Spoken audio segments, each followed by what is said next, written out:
EIB into our 24th year, ladies and gentlemen, saying what the left doesn't want you to hear. And we have become the real mainstream media since 1988. You know, it's interesting, the concept of growing the pie. You realize we have a president who doesn't believe that's possible. We have a president who believes that our economy is a zero-sum game. He believes if somebody gets a $10,000 raise, that somebody either got fired or had $10,000 taken away from them. He really does. He does not understand. I'm convinced of this. It's not that he doesn't believe. He does not understand the whole concept of expansion, of an economy getting bigger. Doesn't look at it that way. He looks at it entirely different ways from you and I. Zero-sum game. In his view, every station that picked up my program had to fire somebody. Limbaugh, he didn't do it on his own. Every station, it's on 612 stations, 612 people got fired. He doesn't see that an entire segment of broadcasting was saved, AM radio. He doesn't see all the new jobs that were created because of it.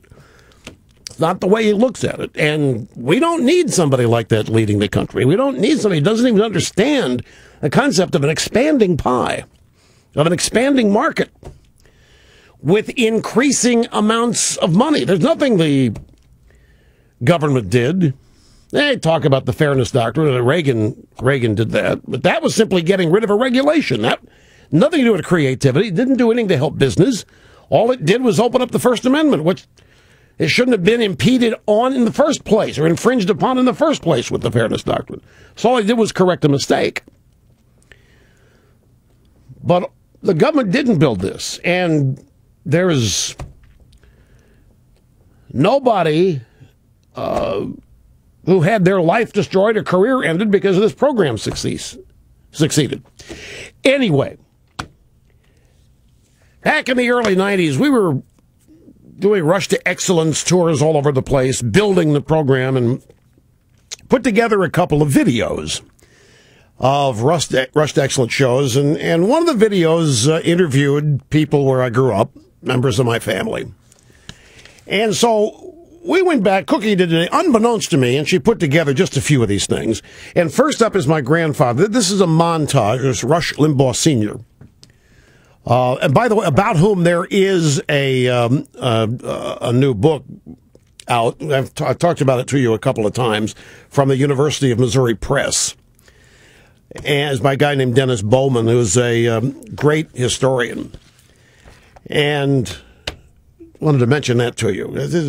Every family has this mythical patriarchal figure that is larger than life. Our grandfather, my grandfather, really was larger than life, really was Mr. Perfection, the way he lived his life and was treated by people the way he treated people. Anyway, here is just a couple of minutes of him talking about me in relationship to the rest of the family. Well, the Limbaughs are not inclined to be people who have fun and laughing and all that, but Rush's mother is. And I would say that all of his humor comes from his mother. When I hear Rusty, I can't help but to think of his father, who he is so much like. When his father had a conviction about a thing, he didn't hesitate to say it. And he was like Pitt the Elder. If a thing needed to be said, he wanted to say it with emphasis. I can't help but believe that there is in this generation, and there will be in future generations, a conviction that those values are, after all, basic, and that they ought to be preserved. I have been an active citizen in politics, and I think that I had something to do with instilling that idea in Rush Jr. Now, as far as Rusty is concerned, I don't remember that I ever was in a position where I caused my ideas to prevail with him, but I'm sure that his father was responsible for giving him that idea. And I think that he has lived it, and he is now, I'm glad to say, giving it to a large segment of the American people. That's my grandfather, Rush Limbaugh Sr., who lived to be 104, and this early 90s, I forget the exact year, but he would have been very close to 100 years of age at the time that was recorded. Also from the early 90s, they video producers, they went out. What's thirdly? Well, the grandfather's being humble there. I mean, he was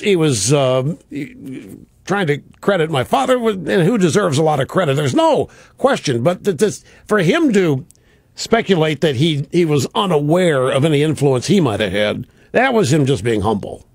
And grandfather had profound influence on all of us in the family. Still does. Here's Irene Wright, former drama teacher, speech teacher. Never was able to pull a prank on her. She was wise to us, but as I say, she never gave us up. She never warned anybody that we were on the prank path. She left the targets wide open for us to hit. And they went and they talked to her. The time I knew him, I thought he was destined for some radio. Yes, that's been his love. And I think it's quite remarkable that he, has achieved what he's achieved, because he did it on his own with many hurdles to overcome. And I do know the Limbaughs, go in for law. And I remember one day in speech 2 coming down in that, I had my class at a rather large auditorium, and there sat Rush all alone. And when I walked down, he said, Ms. Wright, I just don't want to be a lawyer. But I thought a great deal of his father, and I knew he would understand. I just knew he would. So I said to Rusty, why don't you talk that over with your father? And evidently, Rush Sr. did understand, because he did not pressure him into going into law. He always wanted to do radio. That's all true. Never pressured me to go into... Now, you've heard me tell the story of pressuring me to go to college, but he never pressured me to go into law. I mean, if he'd had his druthers, he would have done something else. He went into law because it was the family thing to do. If my father, had he followed his genuine passion, he would have run an airport or owned a flight service or done something with aviation. That he was very good at the law. He was a passionate defender and so forth, but he never pressured me. It was just get a degree, got to go to college. And that was the outgrowth of having lived through the Depression. That was the only way out of it back then. If you had a college degree, if you didn't, you had no chance. And that's another reason why he didn't pressure me to get on radio was the first thing I hadn't quit. Heck, folks, I was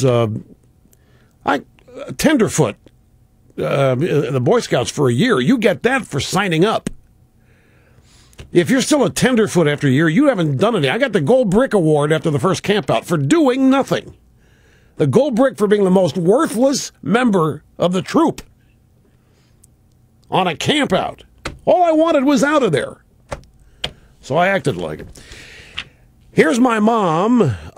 We have a couple of sound bites from her. Yeah. We had 4- and 5-year-old kindergarten here at college, the training school they called it. And one day, the teacher, who is now gone, had me in for conference, like she did all the parents. She said, if Rush doesn't, she called him Rush, if Rush doesn't change his ways, he'll never grow to be the man his grandfather is, or his father. 5 years old. I'm 5 years old, and the teacher brings my mom in. If he doesn't change his ways. I have no idea what I was doing. I don't remember 5 years old at the trail. Well, I don't know what I was doing.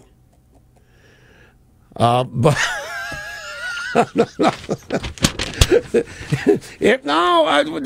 don't want to wear doing pranks. I do remember throwing a chair off the top of the jungle gym at the outdoor playground. Took a chair up to the top of the jungle and tossed it off of there. I don't know why. Don't remember why. I don't know what was going on. But I mean, at 5 years, he doesn't change his ways. He's never going to grow. And then this is my mother telling the story of her and my father watching Nightline the first time I was on it with Al Gore. And that's when Rush Jr. turned around to me and said, "Where did he get that?" And I said, "From you, of course." And that really pleased son Rush, that his dad finally realized that it was a wonderful thing to know that he had absorbed his thoughts about politics. It's just like his dad all over. He is just the political views are his dad's. I've always said he got his smarts from his dad, and I'm going to say silliness from me. Yep. Yeah, she mastered this ability. Nobody disliked her. Nobody remembered everybody's birthday. First thing she ever asked anybody when she met them, and she never forgot their birthdays. Never. And then there's this. This was June 24th, 1994. Bill Clinton on Air Force One flying into St. Louis. He called our affiliate, KMOX.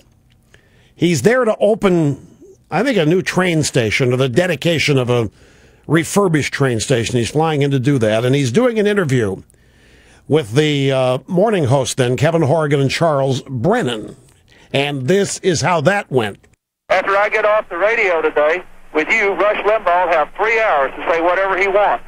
Would you like to leave a message? I won't have any opportunity to respond, and there's no truth detector. You won't get on afterwards and say what was true and what wasn't. I'll say the President of the United States, 1994, 6 years into this program, the President of the United flying into St. Louis complaining to my local affiliate's morning show that there's no truth detector, nobody to set things straight when I finish. He's got the bully pulpit of the United States. No, that was not the first presidential attack. Well, wait a minute now, 94, it could have been that, yeah, I don't know which came first, this or trying to tell a racist joke about me at the White House Correspondents' Dinner. When did the Waco invasion, whatever the Waco invasion happened in relationship to June 24th, 1994? Anyway, yeah, I've had to face critics since I was 5. Since I was 5 years old, I've been facing critics. You'll never be. You imagine the Democrats out there now. Gee, I wonder if there's a way we can still figure out to get him into law school.